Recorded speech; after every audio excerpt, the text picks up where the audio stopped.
오늘도 하나님께서 저와 여러분을 주는 말씀은 말라기서 3장 7절 이하의 말씀을 통하여 하나님과 이스라엘의 논쟁을 보라 하신다는 말씀의 제목으로 하나님의 말씀이 선포될 때 하나님의 목적교의 뜻이 잘 들려져서 그 말씀에 순종할 때 주시는 참 복을 마음껏 누리시는 저와 여러분 되기를 주의 이름으로 축원합니다. 지난 시간에 우리 말라기 성경 절반 보고 절반은 오늘 보게 되는데요. 말라기 성경은 한 번에 다 보는 것이 훨씬 더 잘 보이고 이해가 빠르고 시간이 모자라서 그렇게 하지 못했고요. 오늘 혹시 시간이 좀 남으면은 중간사를 요약해서 한번 들어봐놔도 신구약 중간기의 전쟁사가 어떻게 이루어졌는가, 그래서 마지막 선지자였던 세례 요한이 어떻게 어떤 마음으로 오게 됐는가 하는 것들을 조금 이해할 수 있겠다, 그렇게 생각을 합니다. 그리고 말라기 우리가 성경을 보기 전에 앞에 보았던 성경이 느헤미야 성경인데요. 느헤미야 총독이 페르시아로 이제 총독의 기간이 끝나서 성벽을 중수하고 개혁을 일으키고 하나님의 말씀을 읽고 예배가 회복되도록 해놓고 이제 떠나갑니다. 페르시아에 갔다가 남아있는 사람들, 그러니까 예루살렘에 살고 있는 사람들은 느헤미야 총독이 본국으로, 그렇게 페르시아로 돌아가게 되면은 술 맡은 관원장이니까 고위 관료잖아요. 왕실에서 일하는 사람이니까 그 사람이 거기 편한데 말라고 돌아오겠노? 라는 의식을 갖고 있을 때 전혀 믿음의 사람의 생각은 다릅니다. 이 땅에 사는 것을 화롭게 살면서 하나님을 저버리며 이렇게 사는 사람이 아니잖아요. 자기 재산을 다 내어놓고 하나님의 일을 했던 그런 청렴한 사람이 다시 갔다가 왕에게 다시 재가를 받고 빠른 걸음으로 돌아옵니다. 가는데 걸어서 6개월, 오는데 6개월, 이런데 1년 안에 돌아와요. 가자마자 돌아오는 겁니다. 돌아왔더니 도비아하고 일당들이 11조 곳간의 방을 비워갖고 거기다가 살림을 차리고 이렇게 살고 있는 겁니다. 그렇게 해서 느헤미야가 안 올 줄 알았던 이스라엘 백성들이 혼이 난 거죠. 하나님의 11조 곳간이 비었다는 것은 하나님과 예배가 없어졌다는 거잖아요. 그래서 다시 말씀으로 예배를 회복시켜주는 그런 과정에서 이제 느헤미야도 세월이 가니까 그 앞에 일했던 에스라도 느헤미야도 하나님의 진짜 제대로 된 종들이 간간히 나타나는데 그런 종들이 죽습니다. 느헤미야도 죽었겠죠. 사람이 살아있을 때도 그 모양인데 죽으니까 조용하겠습니까? 바로 신앙이 무너집니다. 그 바로 무너졌던 신앙의 상태에 하나님께서 말라키라는 하나님의 사자를 보내갖고 따집니다. 논쟁을 하는 거죠. 따져서 이야기를 하는데 그게 지난 시간에 제사장들에게 따져서 이야기했습니다. 1장 6절에 보면은요, 내 이름을 멸시하는 제사장들아, 이렇게 했고요.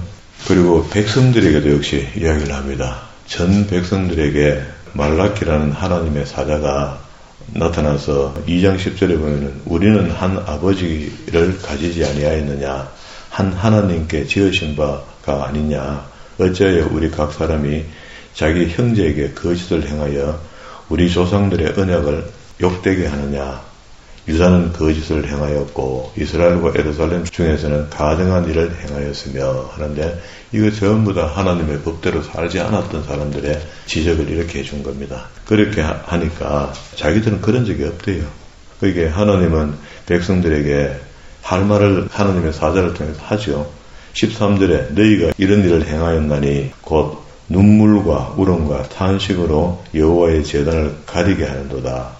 그러므로 여호와께서 다시는 너희의 봉헌물을 돌아보지도 아니하며 그것을 너희 손에서 기꺼이 받지도 아니하거늘 너희는 이르기를 어찌 됨이니까 무슨 사연으로 우리의 예배를 받지 않습니까? 하고 엉뚱한 소리를 하는 겁니다. 무슨 말할 때마다 그렇게 한다는 거예요. 17절에도 보면은 너희가 말로 여호와를 괴롭게 하고도 이르기를 우리가 어떻게 여호와를 괴롭게 해드렸나이까? 이렇게 질문을 하는 겁니다. 그냥 동문서답하는 거죠. 전혀 소통이 없는 겁니다. 그리고 난 뒤에 17절 후미에 보면은요, 뿜이 된다 하며 또 말하기를 정의의 하나님이 어디 계시냐? 하나님 본래 공의롭고 정의로우신 분인데 우리 어디 갔나? 하고 엉뚱한 소리를 한다는 거예요. 그래 그 끝에다가 3장 7절로 간다 하고 오늘 우리 읽었던 본문의 말씀으로 돌아온 겁니다. 그러면 이제 본문의 말씀 속에 계속해서 논쟁이 이어지고 있는데 3장 1절부터 6절까지 중간에 들어있는 이야기가 결국은 메시아가 오셔야만이 되겠다 하는 것을 이야기해요. 그리고 또 4장 끝에 가면은 엘리야라고 하는 세례 요한을 이야기하거든요. 예수님이 저희들이 물으니까 너가 기다리는 엘리야 맞다, 세례 요한이. 이렇게 이야기를 해주죠. 그러면 이제 우리도 역시 그렇습니다. 이런저런 고민들, 신앙적인 고민들 하다가 아이고 주님 오셔다 끝나지, 바르게 살아야 되나 어떻게 되나 하는 신앙적인 고민을 하다가도 주님 오셔야 끝나지 하는 그런 암담함 속에 빠질 때가 있잖아요. TV 매듭공을 보면은 어떻습니까?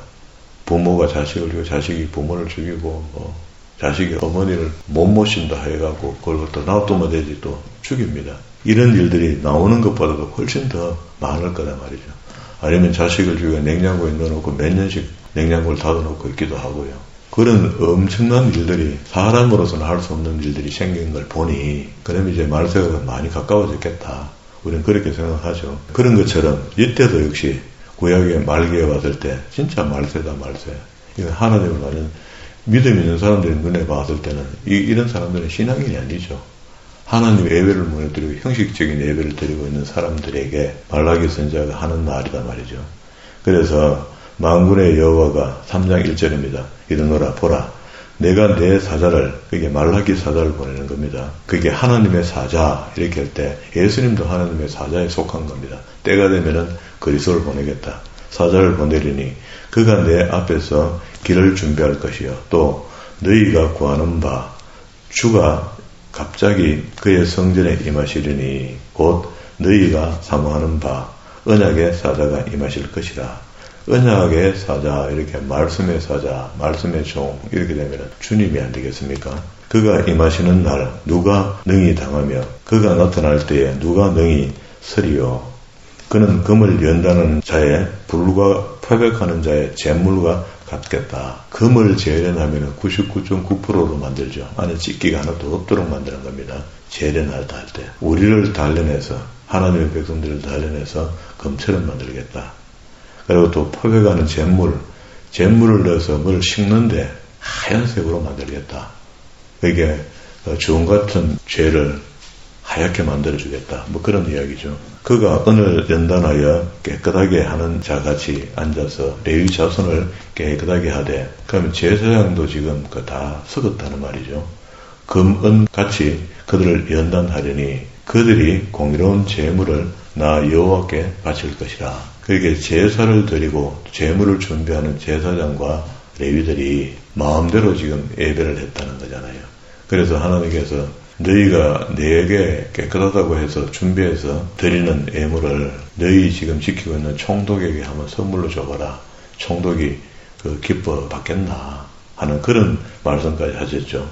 4절에 그때에 유다와 예루살렘의 봉헌물이 옛날과 고대와 같이 나 여호와께 기쁨이 되려니와. 그게 진짜로 제대로 말씀으로 깨끗해지고 제물로 깨끗해진 것처럼 불에 연단한 금처럼 보배롭게 될 때 받으신다는 겁니다. 그러면 이제 5절에다가 내가 심판하려 할 때 심판주로 오신다 하죠. 주님이. 그게 재림을 이야기하는 겁니다.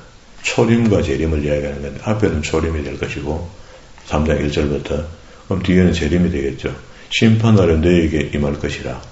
점치는 자에게와 간음하는 자에게와 거짓 맹세하는 자에게와 품꾼의 삭세에 대하여 억울하게 하며 일꾼들에게 돈을 나누는 사람 하며 가부와 고아를 압제하며 나그네를 억울하게 하며 이방 사람들을, 요즘 우리 외국인들이 많이 와가 있으니까 그게 못되게 하는 사람도 있겠죠. 나를 경외하지 아니하는 자들에게 속히 전언하리라. 만군의 여호와의 말이니라. 6절 나 여호와는 변하지 아니하나니 그러므로 야곱의 자손들아 너희가 소멸되지 아니하느니라.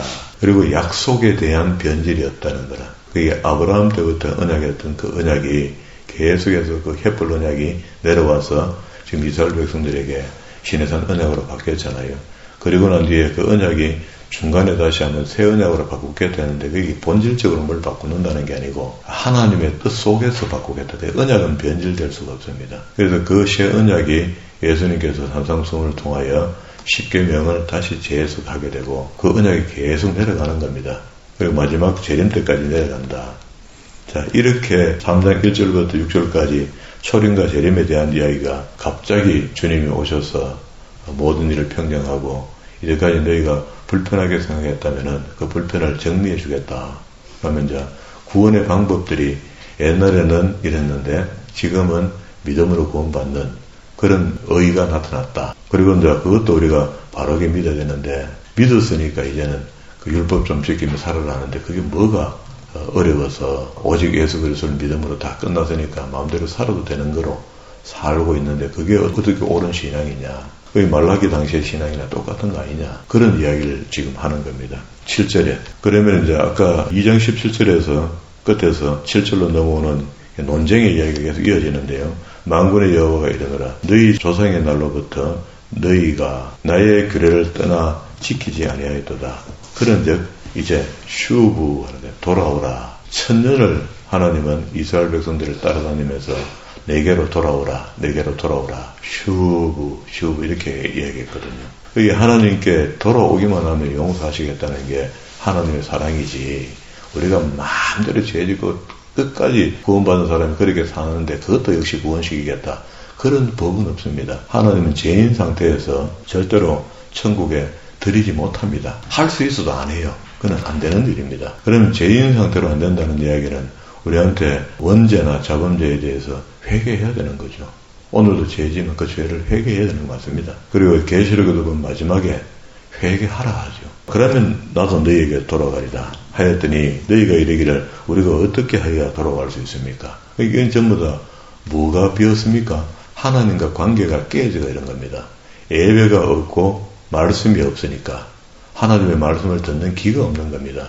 지금도 우리가 교회에서 하나님의 말씀을 안 가리키면은요, 이런 현상이 계속 벌어지는 겁니다. 대놓고 우리 인격이 있으니까 목사님 오늘 했던 거 무슨 말입니까?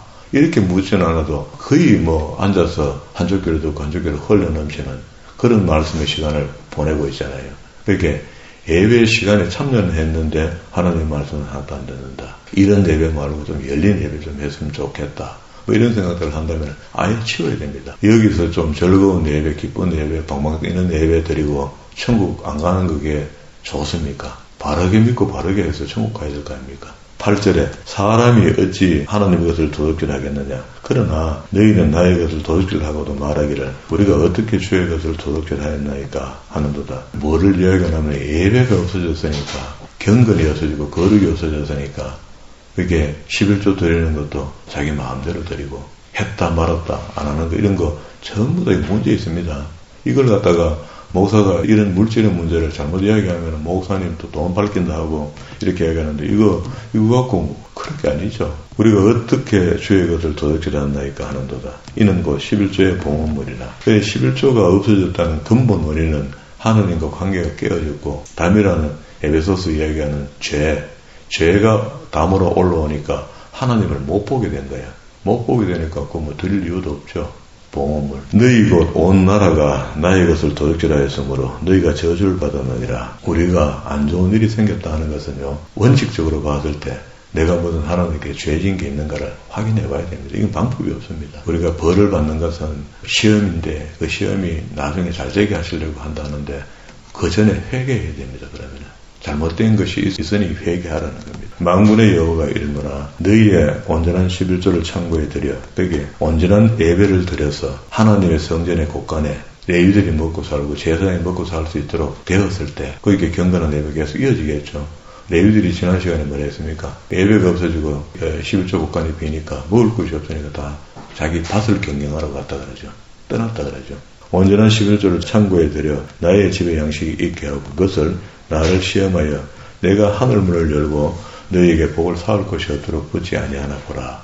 우리는 요것만 기억하죠. 하나님께 11조만 복 받는다. 주신다 하더라. 하나님 뭐지 그러지 하나님입니까? 우리가 믿는 하나님이 전능하신 하나님 아닙니까? 다 가지신 분 아닙니까? 그럼 욕심쟁이 하나님입니까? 우리가 하나님을 그렇게 만든다고? 그런 분이 아니잖아요. 만군의 여호와가 이르노라. 내가 너희를 위하여 메뚜기를 금하여. 우리가 아무리 잘 버리고 사업이 잘 돼도 이런 기생충 같은 일이 우리 집에 자꾸 생기면은요, 버리는 사람 따로 있고 서는 사람 따로 있는 거라. 없어요. 제로가 됩니다. 제로가. 계속 제로예요. 메뚜기를 금하여 너희 토지 소산을 먹어 없애지 못하게 하나님께서 불성각으로 막아줘야 된다. 그런 말이죠.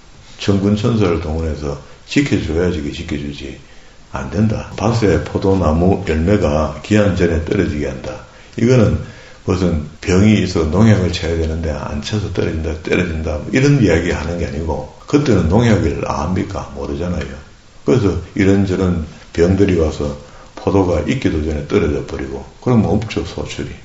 꽃은 피고 열매는 맺었는데 열매가 손에 하나도 안 잡혀. 열심히 일을 했다. 일을 했는데 없어. 아무것도 없어. 너희 땅이 아름다워짐으로 모든 이방인들이 너희를 복되다 하리라. 만군의 여호와의 말이니라. 그렇게 하나님이 복을 준다 하는 것은 하나님의 뜻대로 사는 사람들에게 복을 주는 거지, 자기 마음대로 사는데 그 조금 받은 그 여유가 있는 걸 갖고 복이라고 할 수 없다. 13절에 여호와가 이르노라. 너희가 완악한 말로 나를 대적하고도 이르기를 우리가 무슨 말로 주를 대적했나이까 하는도다. 우리 가만히 양심을 들여다봐봐요. 들여다보면은 하나님 앞에 못난 행동, 못난 짓, 못난 마음 먹는 거 많습니다. 이는 너희가 말하기를 하나님을 섬기는 것이 헛되니 만군의 여호와 앞에서 명령을 지키며 슬프게 행하는 것이 무엇이 유익하겠는고. 교회 가는 거 그 앉아가 안 있으면 어떻고, 집에서 예배하면 어떻고 하고 우리 마음대로 생각하거든요. 이 땅에서 묶으면 하늘에도 묶인다는 하늘의 법칙이 있잖아요. 그 법칙을 간과하면 안 됩니다. 법이 그래 우리한테 불리한 것 같지만 그렇게 정해졌으니까 제가 그렇게 믿는 겁니다. 그렇게 해야 되지. 그걸 새 법을 자기 혼자 만들어가 나도 땅에 묶었으니까 하나님 묶어주이소. 그 말이 맞는 말입니까? 안 맞습니다. 그런 그 교만한 생각을 하면 안 돼요. 15절에 지금 우리는 교만한 자가 복되다 하며 머리 굴리면서 하나님 섬기는 거 이거 복되다 한다. 악을 행하는 자가 번성하며 하나님을 시험하는 자가 화를 면한다. 마치 지금 우리가 그렇지 않습니까? 그러니까 이 앞에 3장 1절부터 6절까지 안에 있었던 이야기가 초림과 재림을 이야기하는데, 우리가 만약에 이런 짓이 초림 때 같으면은 이런 짓을 하면은 아주 회복의 기회가 있지만, 재림 때에 익하고 있으면은 어떻게 됩니까? 주님 모셔버리고 끝인데 휴거로 끝이 나쁘잖아요. 우리가 고칠 여가도 없습니다. 그러니까 마음을 돌리자. 그런데 사실은 우리에게 휴거는요, 휴거되는 건 아니지만 우리가 생을 다 끝나는 날, 그날 휴거 아닙니까? 그날까지 결산표를 가지고 백보자 심판에서 천국 가든지 말든지 할 거 아닙니까? 그런데 사실은 그날 딱 죽고 나면은 낙원으로 가든지 음부로 내려가든지 이미 결판 난 겁니다. 났는데도 불구하고 하나님께서 정밀하시고 정확하신 분이고, 소돔과 고모라 하늘에서도 불과 영을 내려서 멸망시킬 수 있지만은 직접 아브라함의 눈에 보여줬죠. 내려와서 확인하는 거 봤죠. 세 분 중에 한 분은 하나님이고 두 분은 천사라 했죠. 내려서 그 소돔과 고모라를 확인하고 불로 유황으로 멸했죠. 이게 하나님이십니다. 그러니까 성경을 통해서 하나님을 배운다는 것은, 우리가 하나님을 경외하자는 것은 두려워할 마음이 생겨야 되는 겁니다. 이게 하나님께서 이렇게 정밀하게 보시는구나. 그런데 우리는 이때까지 왜 그렇게 하나님에 대해서 생각을 못나게 했지 하고 회개하는 거죠. 그러면 안 되겠습니까? 그리고 16절에 이제 그 주의 날이 다시 초림으로 우선 약속을 하는데요. 16절에 그때에 그게 하나님만 아시는 고유한 때, 이때도 말라기 때 그렇게 했죠. 그리고 400년 후에서야 세례요한을 통해서 예수님이 초림하시니까 그때에 여호와를 경외하는 자들이 피차 말하며 여호와께서 그것 분명히 들으시고 여호와를 경외하는 자의 그 이름을 존중히 여기는 자를 위하여 여호와 앞에 있는 기념책에 기록하셨느니라. 이 기념책은 두 권의 책이다, 그죠? 계시록을 보면은 한 권은 구원록이고 한 권은 행위록이다, 그죠? 그리고 마지막 날까지 심판하시겠다는데 우리는 예수 믿었으니까 이제 행위는 별 볼 일 없다, 이렇게 산다는 것은 말도 안 되는 겁니다. 잘못된 겁니다. 잘못 가르쳤고 마귀가 우리를 교란시켜서 그렇게 살아도 될 것처럼, 그렇게 믿어도 될 것처럼 만들어 놓은 거죠. 속으면 안 됩니다. 들으시고 여호와를 경외하는 자의 그 이름을 존중히 여기는 자를 위하여 여호와의 앞에서 기념책에 기록된데 여기다가 우리가 기록이 되어야 됩니다. 만군의 여호와가 이르노라 나는 내 정한 하이 요미죠. 이것도요. 하나님의 때, 그 재림의 때를 이야기하는 겁니다. 앞에는 초림, 그때 그들을 나의 특별한 소유로 삼을 것이요 또 사람이 자기를 섬기는 아들을 아낀같이 내가 그들을 아끼리니 하나님의 마음은 아버지의 마음이니까 이렇죠. 그때 너희가 돌아와서 의인과 악인을 분별하고 하나님을 섬기는 자와 섬기지 아니하는 자를 어떻게 해요? 분별하는.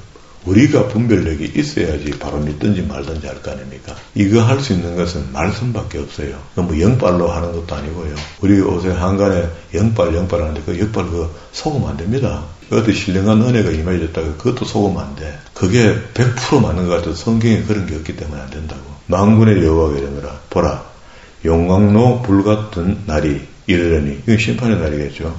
교만한 자의 악을 행하는 자는 다 지푸라기 같을 것이라. 교만한 자는 하나님이 등도 보기 싫어합니다. 그죠?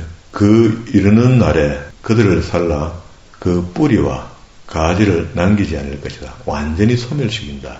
2절 내 이름을 경외하는 너희에게는 자 하나님의 이름을 경외한다는 이 경외가 어디서부터 시작됐습니까? 오경의 끝자락에서 하나님의 유언처럼 했던 이야기 속에 모세의 유언이 하나님의 유언이잖아요.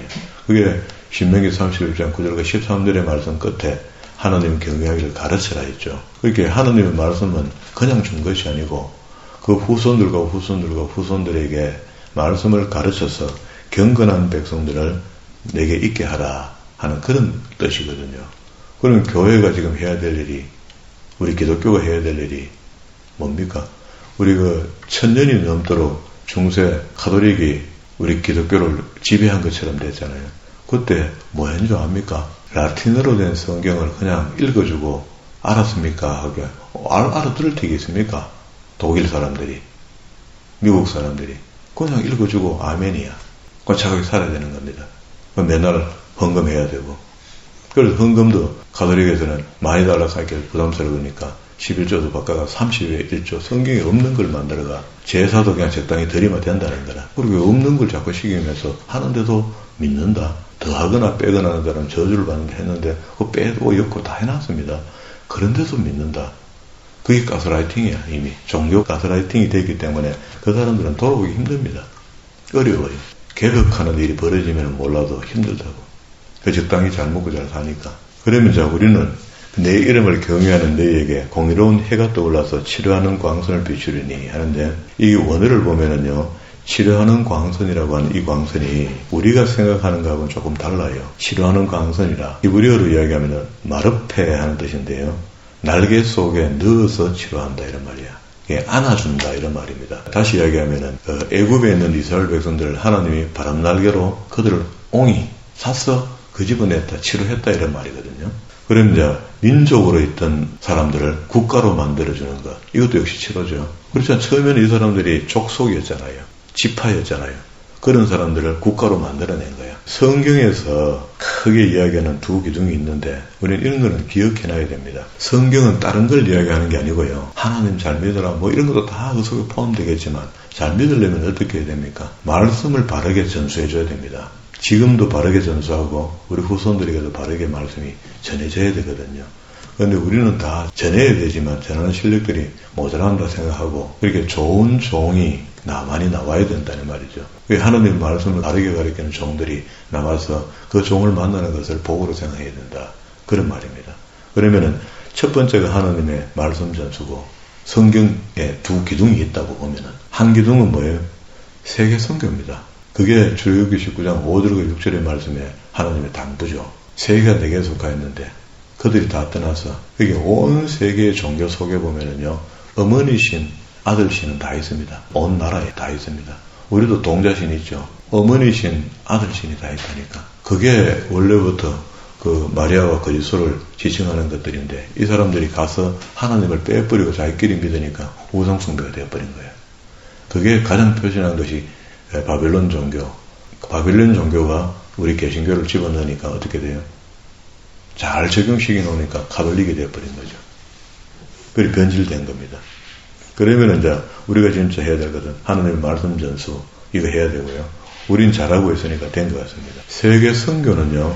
제가 지금 성경을 보고 이야기하는 아브라함의 선교, 이삭의 선교 이것이 꼽혀서 베드로가 이야기하는 대로 우리 삶이 하나님의 선전판으로 살고 있으면은 그건 하나님이 기뻐하신 선교 맞습니다. 그러면 두 기둥이 확실해진 거죠. 그런데 우리가 이렇게 말씀을 배우고도 많이 알게 됐는데도 하나님 뜻대로 살지 않으면 이제 곤란해지는 겁니다. 어쨌든 지금 우리가 하고 있는 일 중에 우리가 예배도 선교도 이런 정신으로 무장되는 성도가 수가 조금 더 늘어났으면 좋겠다. 그런 것들을 사모하는 마음이 조금 더 생겼으면 좋겠다 하는 것이 저도 그렇고 하나님이 그렇게 우리한테 요구하시는 거라.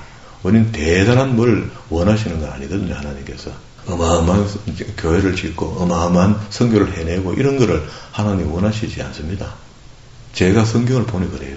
그런데 앞에서 똑똑한 사람들이 다 해놓은 것에 대해서 이런 말 저런 말 제가 더 이상 할 수 없어 안 하는 거지. 그래서 2절에 내 이름을 경외하는 너희에게는 공의로운 해가 떠올라서 치료하는 광선을 비추리니 너희가 나가서 외양간에서 나온 송아지같이 뛴다. 그게 외양간에 갇혀있던 송아지가 밖에 나가서 마당에서 불쭉 뛰는 것, 그 기쁨이 표현을 이렇게 했습니다. 또 너희가 악인을 밟을 것이니 그들이 내가 정한 날에 너희 발바닥 밑에 재와 같겠다. 만군의 여호와의 말이니라. 하고 일단 말라기가 끝이 납니다. 끝이 나는데 그때 4절과 6절에는요. 다시 좀 추가된 말씀 같아요. 부록 같은 거야. 추가. 너희는 내가 호렙에서 온 이스라엘을 위하여 내 종 모세에게 명한 법 곧 율례와 법들을 기억하라 하죠. 지금 이게 구약의 마지막인데 하나님께서 애타게 말라키 선지자를 통해서 다 말 다 끝낸 것 같은데 추가로 먹을 이야기를 한마디 더 하는 거라. 그럼 이게 굉장히 중요한 이야기죠. 그러니까 율례와 법들을 내빼려라 한 적이 없습니다. 예수님도 오셔서 내가 완전케 하리라. 완전케 하러 왔다. 이렇게 말씀하셨고 보라 여호와의 크고 두려운 날 이것도 역시 하나님만 하시는 고유한 날 하이옴입니다. 이르기 전에 내가 선지자 엘리야를 너에게 보내겠다 하는데 이제 이 날을 우리가 신약을 경험하고 기록을 우리가 봐도 신약을 알고 있고 말라기를 보니까 이제 이 하나님만 하시는 고유한 날인데 물론 400년 후에 생겨날 일이지만 세례 요한의 이야기를 하는 겁니다. 선지자 엘리야를 너에게 보내리니 그게 마태복음 11장에서 예수님의 질문을 받고 그가 그거 맞다. 엘리야 맞다. 세례 요한을 보고 이야기했죠. 그가 아버지의 마음을 자녀에게도 돌이키게 하고 자녀의 마음을 그들의 아버지에게도 돌이키게 하리라. 돌이키지 아니하면 예수님께서 오셔서 하는데 안 돌이키면 어떻게 됩니까? 두렵건대 내가 와서 저주로 그 땅을 칠까 하노라. 하나님의 저주를 받은 땅이 살아남을 수가 없죠. 그게 모델로 보여준 게 성경에는 모델과 케이스가 있다 그랬잖아요. 모델이 소돔과 고모라 땅이 지금 못 찾거든요. 땅속에 들어갔습니다. 지역은 아는데 찾을 수가 없어요.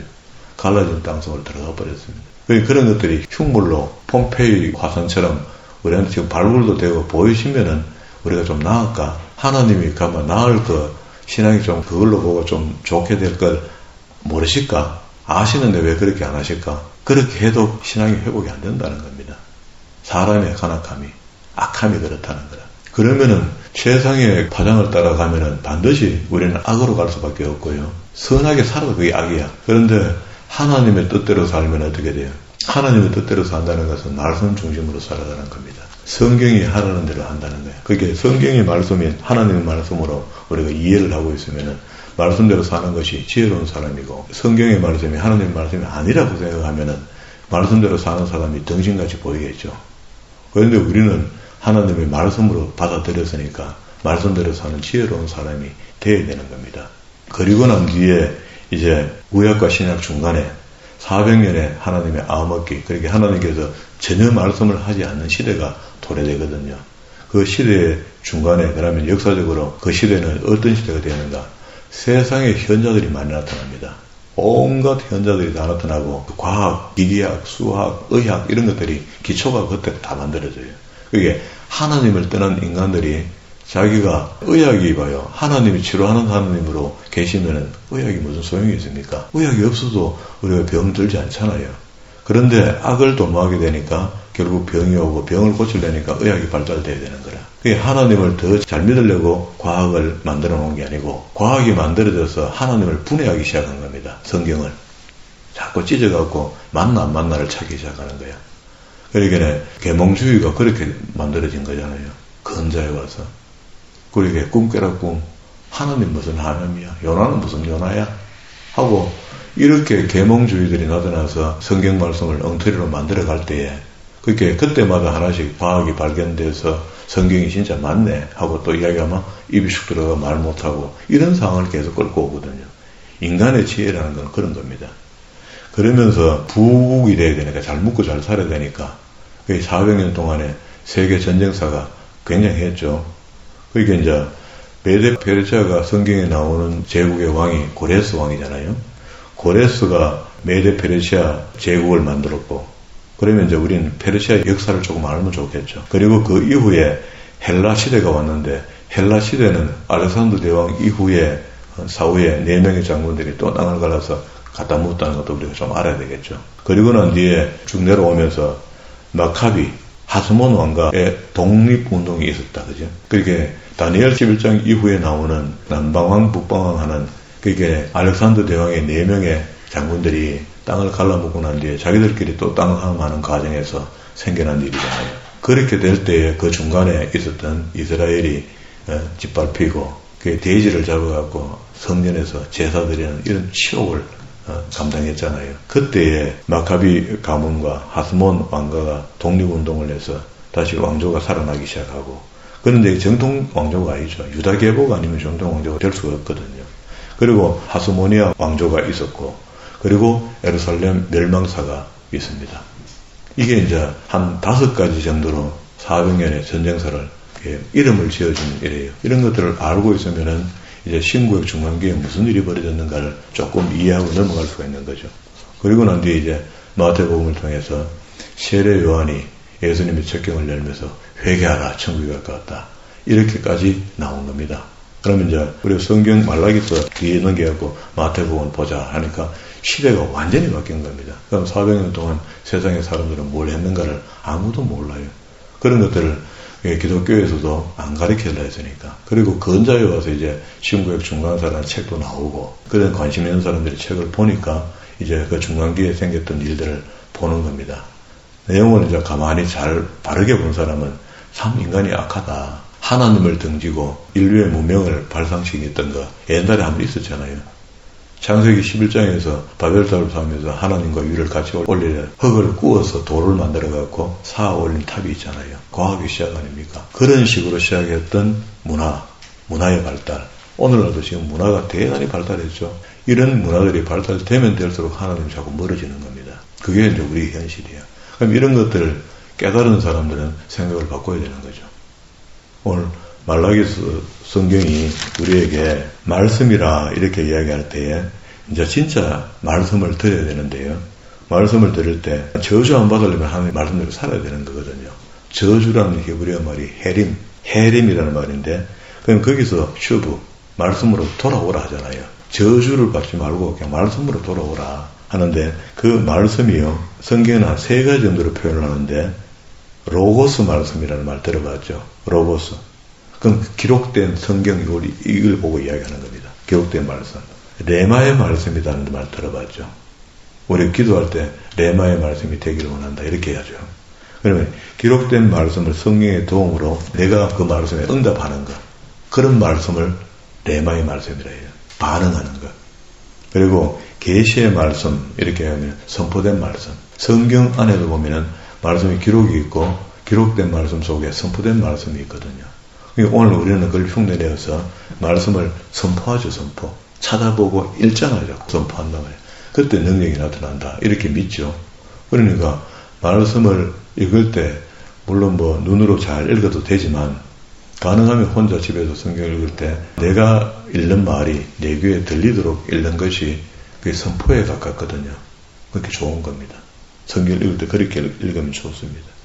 그러면 이제 하나님의 저주를 받지 않는 해림이 내게 임하지 않으려면은 슈브 하나님께 돌아가야 됩니다. 돌아간다는 것은 하나님을 볼 수가 없으니까 하나님의 말씀으로 돌아간다 이런 말입니다. 여기 여러분들 매 예배 때마다 하나님의 말씀을 통하여 듣고 있으니까 하나님을 만나는 찰나가 되는 거죠. 그 찰나에 말씀을 듣기만 하지 말고 들어서 행함이 있는 믿음까지 나아가시는 저와 여러분 되기를 주의 이름으로